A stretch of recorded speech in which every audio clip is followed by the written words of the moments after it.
সয় সম্পদ, তার অট্টালিকা, তার বাড়িঘর তারা সে আর দেখতে পারে না, তার সন্তান, তার আসবাবপত্র সে আর চলতে দেখতে পারে না।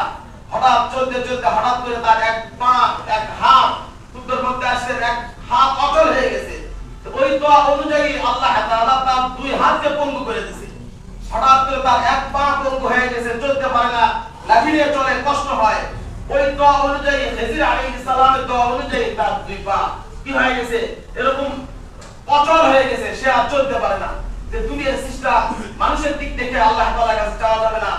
এরকম জায়েজ আছে যেটা মানুষের লোভ লালসায়, আমাদের লোভ লালসা করা, এরকম আল্লাহ রাসূল জনাবে মুহাম্মদুর রাসূলুল্লাহ সাল্লাল্লাহু আলাইহি ওয়াসাল্লাম ফরমান, তোমরা এরকম লোভ লালসা করতে পারো যে আল্লাহ তাআলা ওই লোকটাকে 1 লক্ষ টাকা দান করছে, আর 1 লক্ষ টাকার মালিক যদি আমি হইতাম, আমার ছেলে মেয়েদেরকে আমি আলেম, হাফেজ, কারি এরকম মাদ্রাসায় পড়াইতাম এবং যাকাত ঠিকমতো দিতাম, মানুষের মাঝে অনুদান দিতাম, যাকাত মানে 100% আমি যাকাত দিতাম।